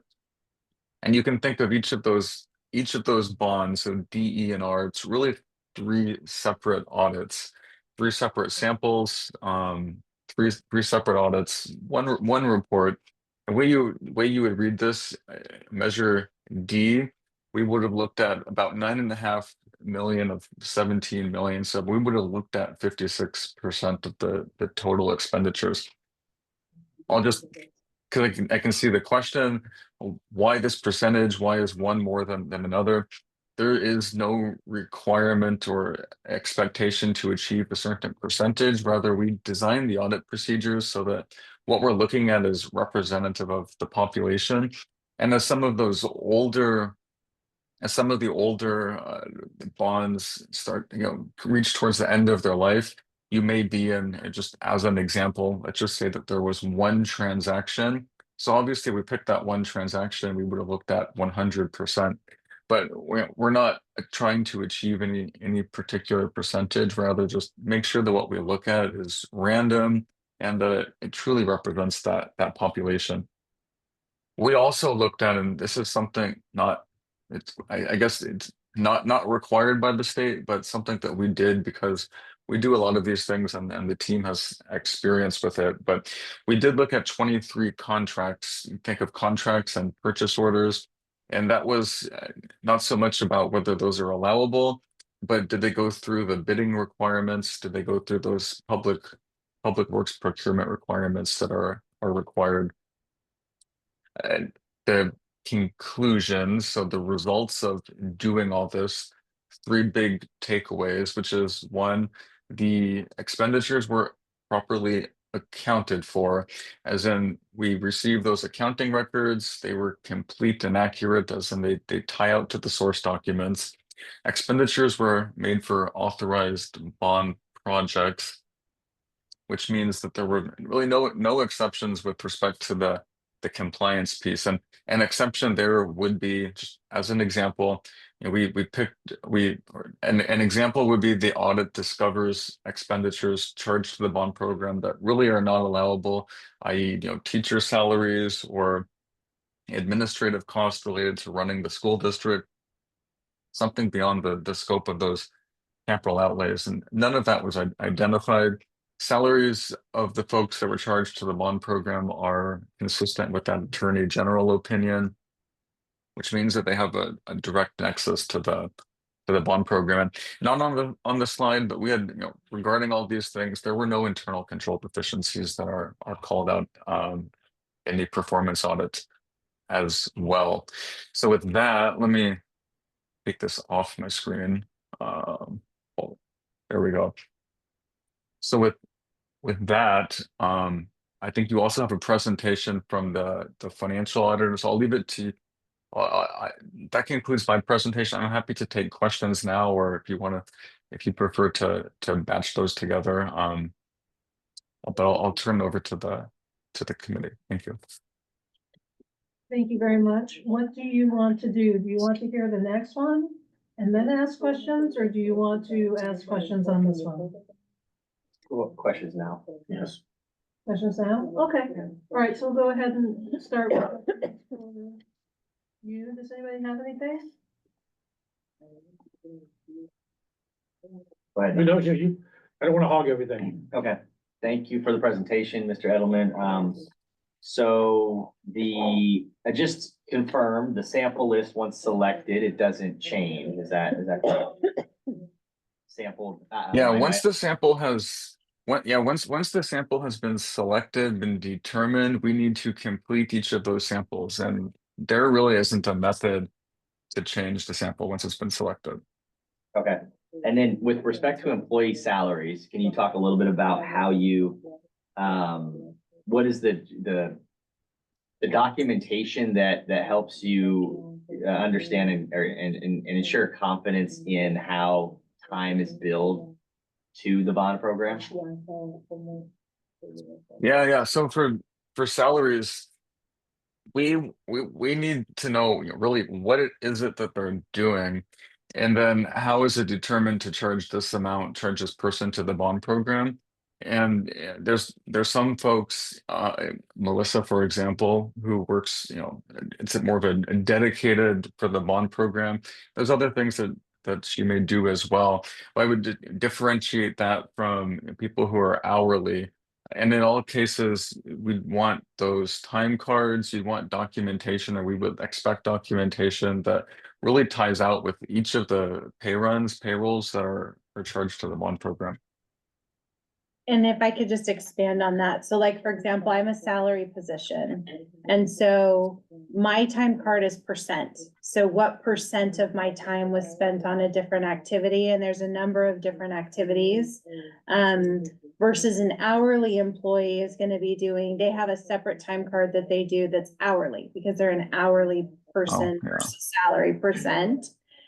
In addition to our time card behind that, we have the notes. And so there's an identification of what is it that I did for all of those different things for each day. So time cards are prepared, they're signed by a supervisor. And then there's a reconciliation that happens, right? So we receive a check that's based on our FTE allocation, which, for example, there's various funding sources that pay for my position and I receive a check. But then my time card identifies my actual, how I really spent my time. For example, today I spent it on something I didn't anticipate. So what was projected and what was actual is different. There's then a reconciliation and a payroll journal that's done. So to ensure that we're meeting the guidelines of the Attorney General opinion. And so just to add a little bit of clarity to specifically the process that we do here. And then that's essentially what's provided. So when we send them everything that was charged to the bond program and they pick those samples. Some of the samples, when you look at the report, you can clearly see it's a vendor. Others you can see it's a payroll. So sometimes it's a salary cost, sometimes it's a benefit cost. And so just whatever they picked up out of the general ledger that's in the samples, they're requesting all of the backup documentations that support that. Okay, and then so the time cards obviously are approved by supervisors. Are the notes reviewed to make sure there's accurate designations that the employees are making? Yeah, so it's twofold. So one, there's the verification that the duties align with what the person did. The second thing is we're employees, we might have a day off. And so there's a secondary control that's in place that when the time cards are submitted to see, for example, if somebody was sick that day or had a vacation, that the time card that's submitted for our bond program compliance also matches our internal time card system as employees. Okay, and last question, it's a fun one, hopefully. Of all the review that you've done, how is it? Well, so maybe this is a different way to ask it. Is there a distinction between mistakes that you find and audit findings? And can you talk a little bit about that distinction? Oh, yeah, okay, so there isn't really a definition of a mistake. So there, an audit finding would be if there's an exception, then we'd be reporting, and an exception would be, think of in terms of compliance, an exception would really be, let's say we identify something that is not compliant, as in not allowable to be charged to the bond program, something that is not a capital expenditure, something contradictory to Proposition 39. There's no room within the audit standards for like a one-off or for a mistake. If we identify something, we need to determine if it would materially misstate or materially change the opinion, but we'd still be required to report that out. And so you can, if there was, for example, a $5 item, just as an example, a $5 item that was not allowable to be charged to the bond program, and we discovered that as a result of our audit procedures, that would be required to be reported out, required to be part of the report. It may not state that we believe that there's, overall material non-compliance. We'd have to do stuff to reach that conclusion, but we're still required to notify you about the exceptions.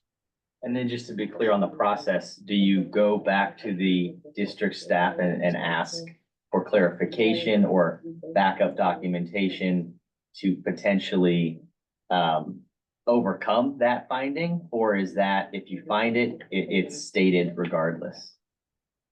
Well, no, so we would most definitely want to make sure we've asked all the correct questions to the right people.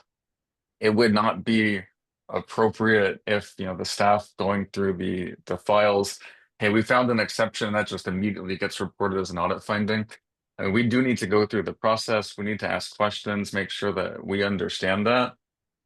And I'll be clear, that's not a negotiation. It's not, maybe we do this and that this happens. It's either it's a yes or no, whether it's compliant or not compliant. There's nothing that we looked at that's, controversial, or we're not sure about that. But once we've gone through the questions, if we've asked the district, hey, we don't think this is accurate, what's your response? If their response is insufficient, or if they just flat out agree with us, then those are reported as audit findings. Okay, so it's a perfect clean sheet. Just Yeah, that's, so I just yeah, want to, and it's Yeah. there's a lot going on, a lot of moving parts, a lack of staff capacity at sometimes. And so I just like, how do we have confidence in a squeaky clean audit? Yeah, and I would just honestly, the auditors can come in and look at documents and ask questions, and the auditors do play a role. I think the CBOCs are also, in effect, in a sense, little auditors, or actually maybe even larger, because you're also asking questions. You're probably, I'd say, closer to a lot of the projects. And the auditor is certainly able to go in and look at what's actually happening, and if things are being charged to the accounting records, you may not know about them. The auditor would be in a position to discover that. But a lot of just having the CBOC overseeing, asking questions about projects, those are really internal controls in the sense that help ensure that things are done correctly, because the more people who are looking at these things, the less likely there are to be errors, either intentionally or inadvertently. Thank you. Okay, Lorraine, do you have something? Please be brief. We only have 10 minutes left or 12 minutes left in the meeting. Lorraine, you want to go ahead? Lorraine, you're muted, so we can't hear you if you're talking. Okay. Mr. Edelman? Yeah. One of our financial reports we get are checklists. That's the amount spent, a check written for something to one of the contractors, et cetera. Is there any way that we can just take like 10 of those or something, or 5 of those a month and check back to do similar to what you're doing? Um, Think yeah, so about it. what, yeah, Maybe you could.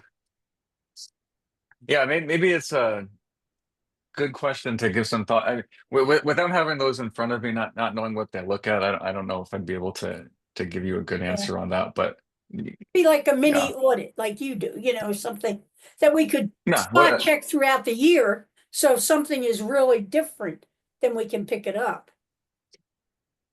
yeah, it's like a mini audit. Yeah. Maybe you could work with the committee to get something set up. Yeah, yeah, if there's questions and things that I can be a part of, I'm happy to see what I can do. I funnel those through Melissa and we'll work on those responses. Thank you.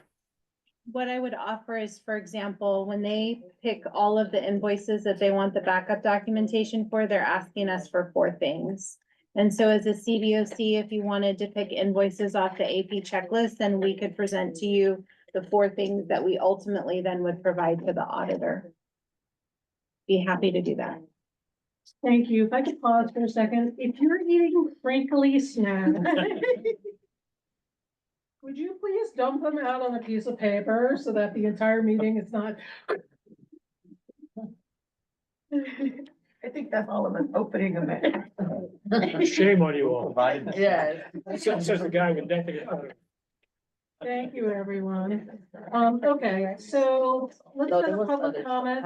We're starting to lose it here. Can we hold it together for just a little bit longer? Is there public comments on this item? No. No, okay.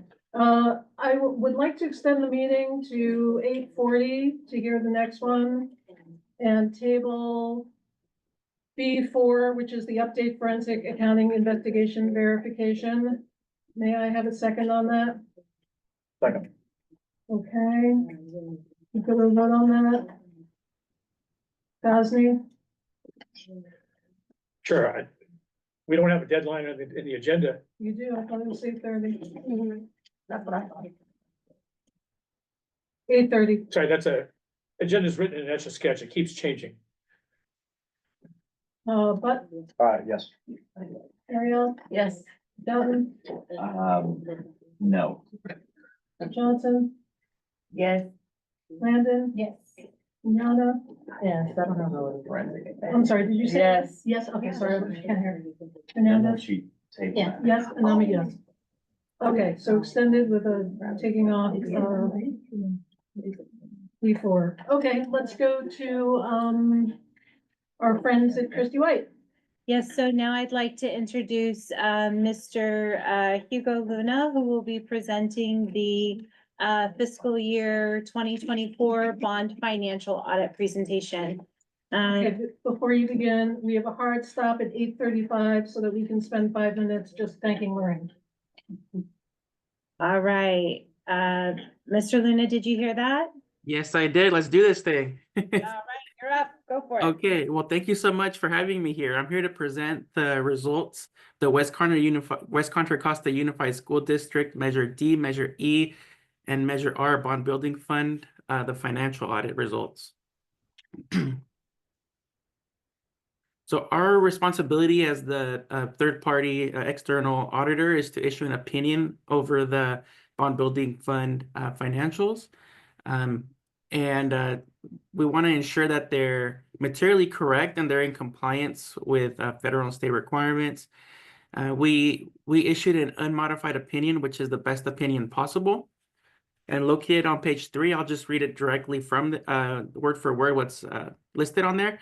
In our opinion, the financial statements referred to above present fairly in all material respects the respective financial position of the 2010 Measure D, 2012 Measure E, and 2020 Measure R Bond Building Fund of West Contra Costa Unified School District as of June 30th, 2024, and the respective changes in financial position thereof for the year then ended in accordance with accounting principles generally accepted in the United States of America.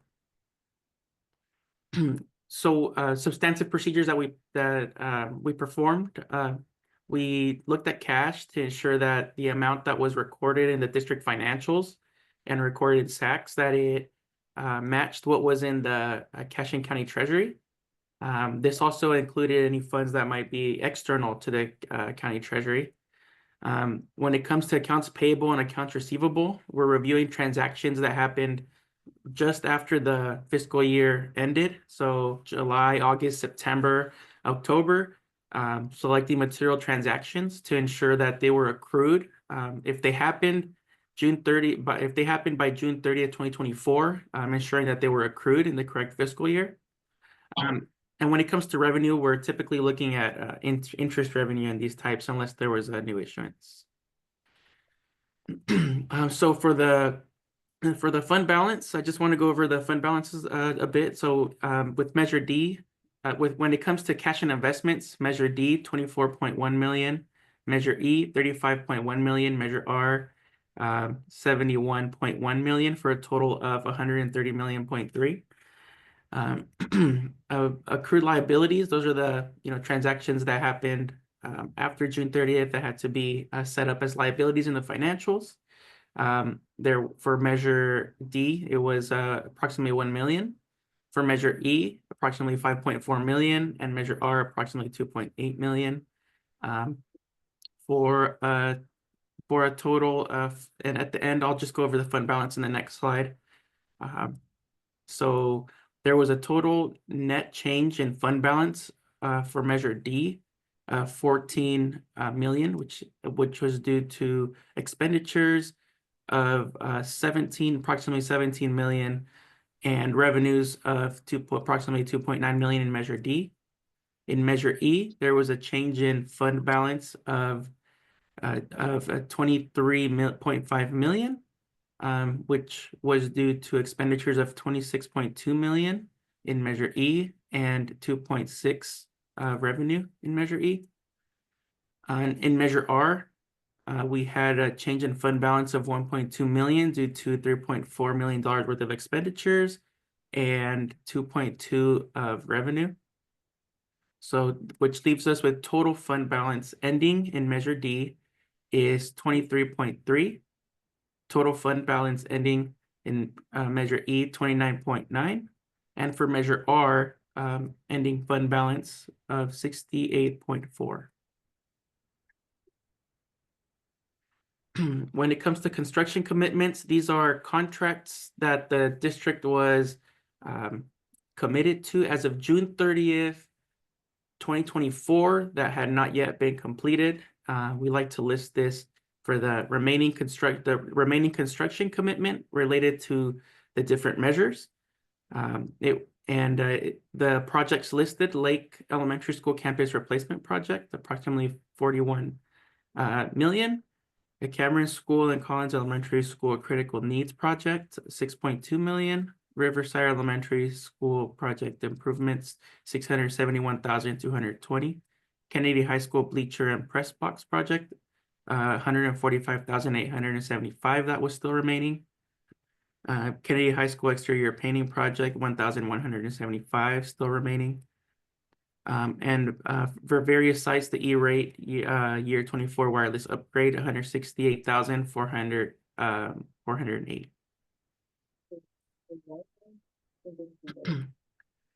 So there is a fund. There are other building funds that are not related to Measure D, E, and R within the building fund. So we split those out to show a reconciliation. There was a ending fund balance in the other building funds of 51.2 million, and they were split up as follows.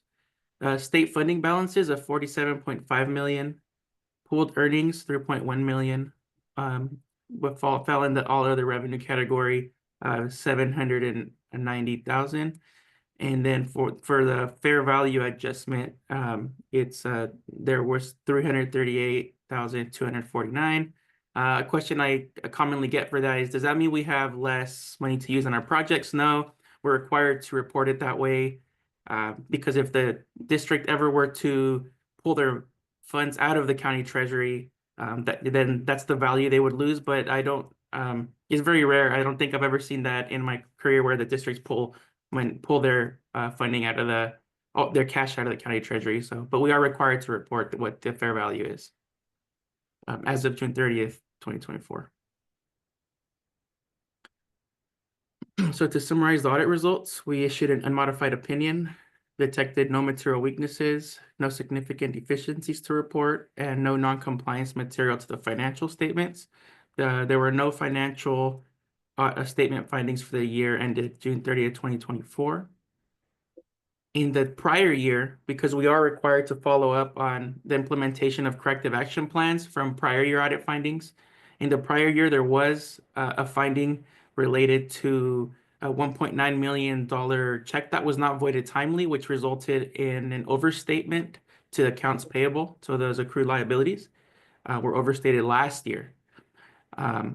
After review, so our recommendation was that the district provide constant supervision and that staff be trained in trained and monitor these transactions at year end.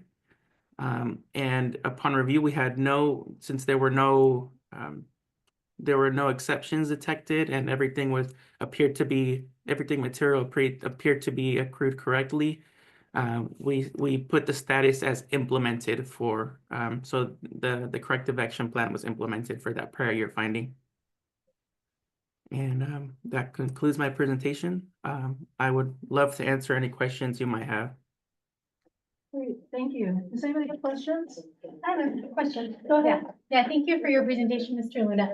This is for you, and if Mr. Edelman is still there, can answer as well, but I don't know if you were both here in the beginning. We were having a conversation about the CBOC not receiving these statements until this morning, so we haven't had time to review.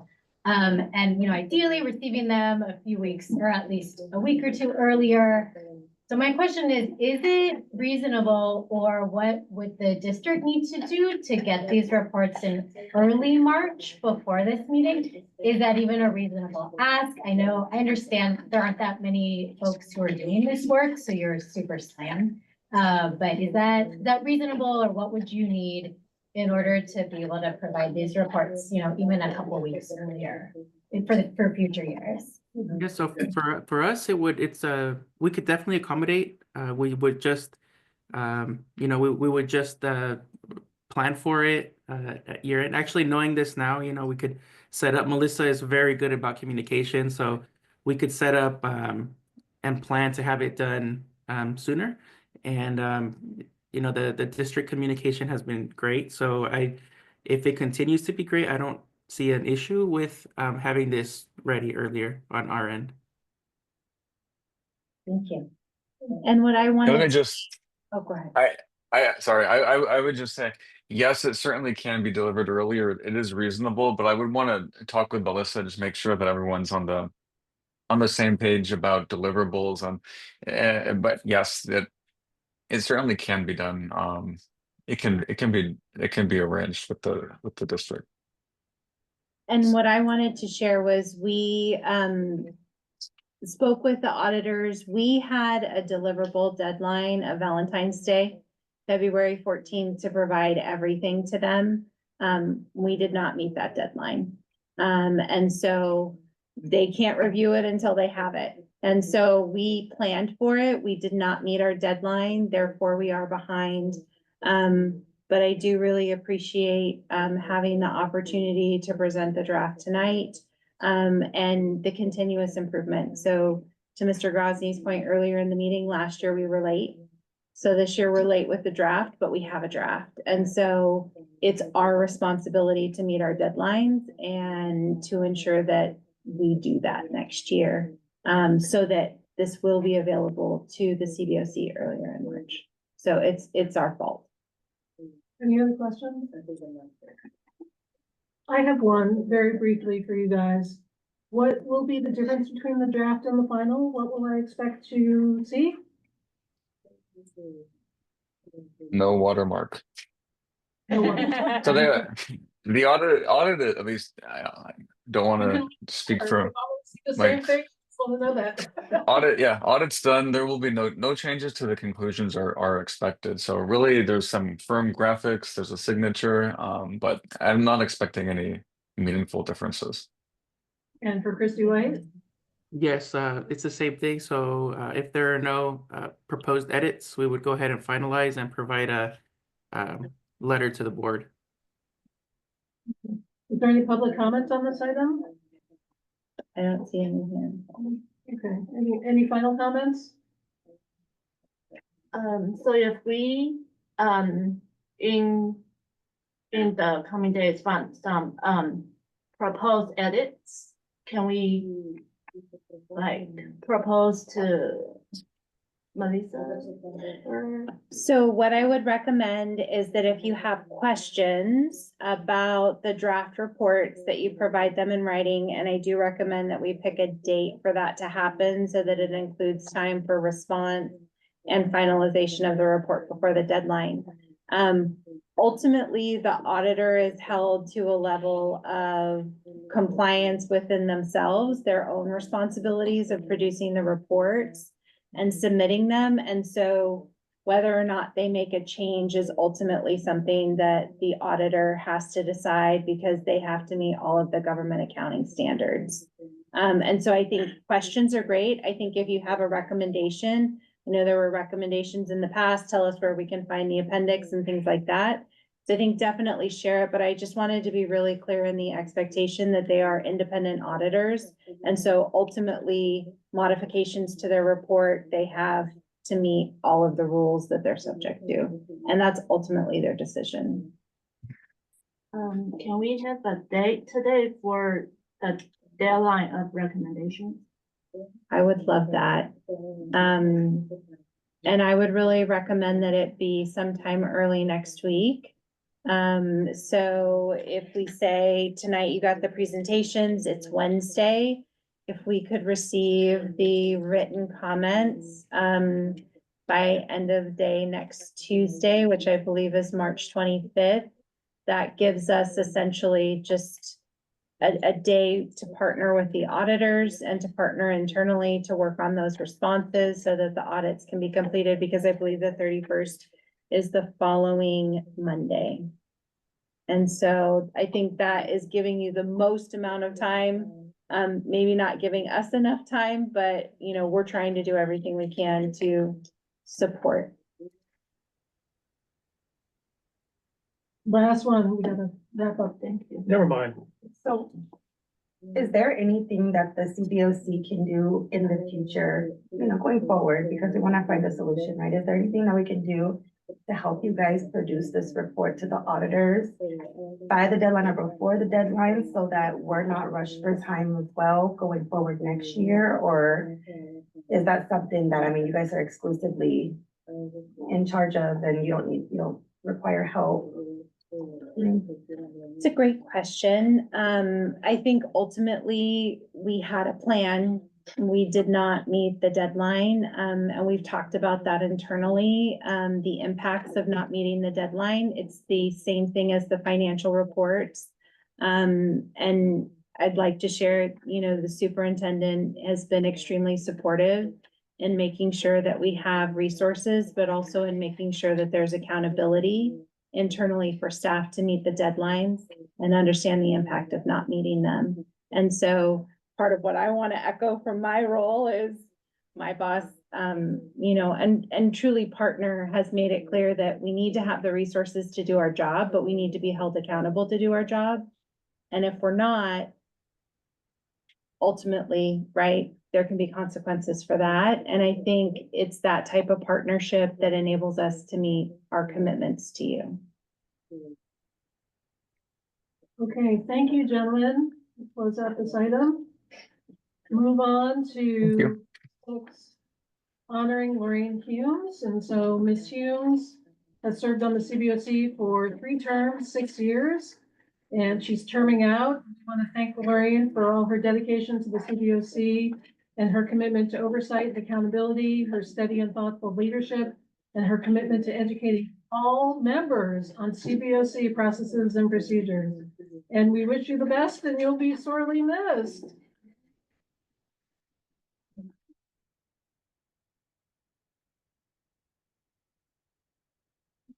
I'm not here, but I'm coming to your house, but we do have a certificate for you. And we have a card, and I brought these for you.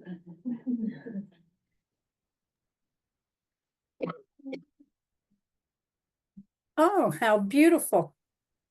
So we'll bring them over. I'll bring them over and drop them at your house. I appreciate that. Thank you so much. I've certainly enjoyed my time on the committee and learned a lot of interesting facts and how to work with others and getting information and all. So I've enjoyed it very much. It was a good 6 years. I can't hear. Write a book. Tell all. Tell all. Else, Don? We're out of time. Oh, just thank you again, Lorraine, and for not only your past service. Sorry, our overlap was brief, but you also, I think I heard you say you would offer to help us continue even beyond your term. So thanks again so much for your time and effort on here. Very good.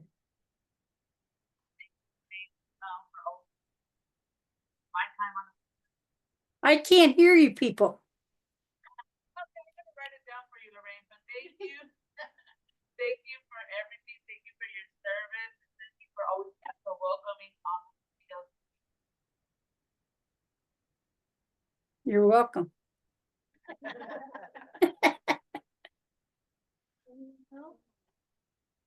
I did also just want to take a second to say thank you. It's a hard job and you have shown so much passion. And I work for a school district, which is my pleasure and my honor. And I feel like if I had to describe you in one word, I would say teacher. You have tried to provide resources. You've created a CBOC library. You look to mentorship. You really try to provide access for everyone where they are. And I want to thank you for your service and for your partnership over the years. It made us. Well, the staff has been excellent to work with. They've always given me anything I wanted and are very helpful, and that really helps. That's so good to hear. Okay, and with that, we're going to close out the meeting. And Lorraine, I'm going to call you to get your address so I can go drop off the bouquet. Okay. Everybody, so adjourning March 19, 2025 joint meeting at 8:40. Thank you, everyone.